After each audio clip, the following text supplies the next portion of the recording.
ओम गंग गणपतये नमो नमः। श्रीमद्भागवत महापुराण षष्ठ स्कंद अतः षोडशो अध्याय चित्रकेतु का वैराग्य तथा सकर्षण देव जी का दर्शन।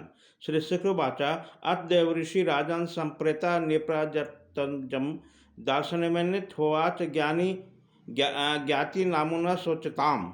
श्री सुखदेव जी कहते हैं, परीक्षात तदंतर देवर्षि नारद ने मृत राजकुमार के जीवात्मा को शकुकुल स्वजनों को सामने प्रत्यक्ष बुलाकर कहा। देवर्षि नारद ने कहा, जीवात्मन तुम्हारा कल्याण हो।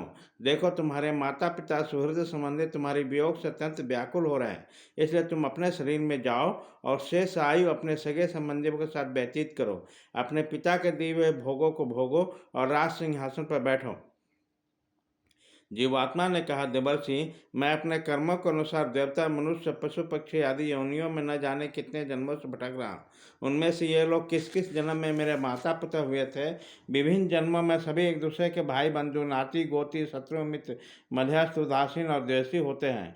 जैसे स्वर्ण आदि क्रय विक्रय की वस्तुएं एक व्यापारी से दूसरे के पास आती जाती रहती है, वैसे जीव विभिन्न योनियों में उत्पन्न होता रहता है। इस प्रकार विचार करने से पता लगता है कि मनुष्य की अपेक्षा अधिक दिन ठहरने वाले स्वर्ण आदि पदार्थों के संबंध में मनुष्य का साथ अस्थायी नहीं क्षणिक ही होता है, और जब तक जिसका जिस वस्तु से संबंध रहता है तभी तक उसकी उस वस्तु से ममता रहती है। जीव नित्य और अहंकार रहित है। वह घर में आकर अपना जिस जिस शरीर में रहता है तभी से उस शरीर को अपना समझता है। वह जीव नित्य अविनाशी सूक्ष्म जन्म आदि रहित सबका आश्रय स्वयं प्रकाश है, इसलिए स्वरूप जन्म मृत्यु आदि कुछ भी नहीं है।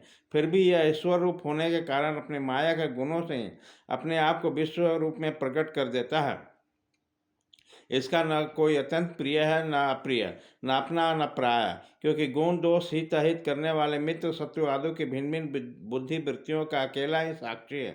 वास्तव में अद्वितीय है। यह आत्मा कार्य के कारण साक्षी और स्वतंत्र है, इसलिए शरीर आदि के गुण दोष अथवा क्रम फल को ग्रहण नहीं करता, सदा उदासीन भाव में स्थित रहता है। श्री सुखदेव जी कहते हैं, वह जीवात्मा इस प्रकार कहकर चला गया। उसके सगे संबंधी उसकी बात सुनकर अत्यंत विस्मित हुए।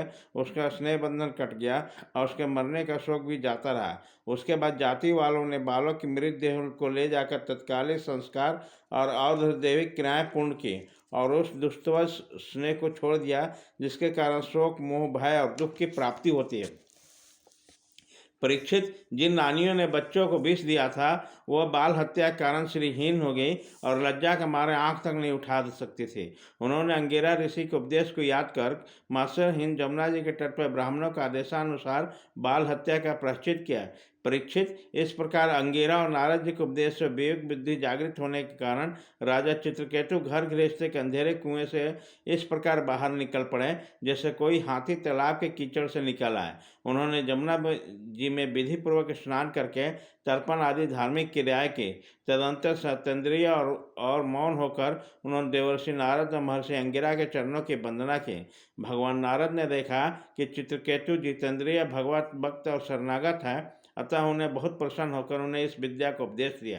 देवर्षि नारद को यूँ उपदेश दिया, ओम ओंकार स्वरूप भगवान, आप वसुदेव प्रद्युम्न अनिरुद्ध और संकर्षण रूप में क्रमशः चित्त बुद्धि मन और अहंकार का अधिष्ठाता है। मैं आपके इस चतुर्भुज रूप का बार बार नमस्कार पूर्वक ध्यान करता हूँ। आप विशुद्ध विज्ञान स्वरूप हैं। आपकी मूर्ति परमानंदमयी है। आप अपने स्वरूप आनंद में मग्न और परम शांत हैं। दैत्य दृष्टि आपको छू तक नहीं हो सकती। मैं आपको नमस्कार करता हूँ। अपने स्वरूप भूत आनंद की अनुभूति से अपने माया जनित राग देश आदि दोषों का तिरस्कार कर रखा है। मैं आपको नमस्कार करता हूँ। आप अपने समस्त इंद्रियों के प्रेरक परम महान और विराट स्वरूप हैं। मैं आपको नमस्कार करता हूँ। मन सहित वाणी आप तक न पहुंचकर बीच में लौट जाती है। उसके उपरांत हो जाने पर आदित्य नाम रूप रहित चैतन्य मात्र कार्य कारण से परे की वस्तु रह जाती है। वह हमारी रक्षा करे। यह कार्य कारण में जगत जिनमें उत्पन्न होता है, जिनमें स्थित और जिनमें लीन होता है, तथा जो मिट्टी की वस्तुओं में व्याप्त मूर्तियों के समान सब में ओतप्रोत है, उस परम ब्रह्म आप स्वरूप आपको मैं नमस्कार करता हूँ। यद्यपि आप आकाश के समान बाहर भीतर एक रस व्याप्त है, तथापि आपको मन, बुद्धि और ज्ञानेंद्रिया आपको ज्ञान शक्ति से नहीं जान सकती तथा प्राण और कर्मेंद्रिया भी अपनी क्रिया रूप शक्ति से स्पर्श नहीं कर सकती।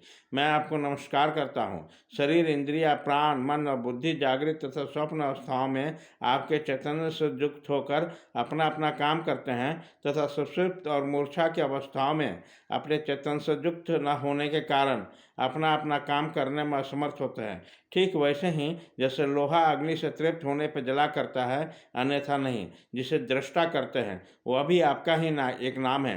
जागृत आदि अवस्था में आप उसे स्वीकार कर लेते हैं, वास्तव में आपसे पृथक उसका कोई अस्तित्व नहीं है। ओंकार रूप स्वरूप महाप्रभावशाली महाविभूतपति भगवान महापुरुष को नमस्कार है। श्रेष्ठ भक्तों के समुदाय और अपने कर कमलों के कलियों से आपके जुगल चरणों कमलों की सेवा में संलग्न रहता है। प्रभु आप ही सर्वश्रेष्ठ है। मैं आपको बार बार नमस्कार करता हूँ। भाग 1 खत्म।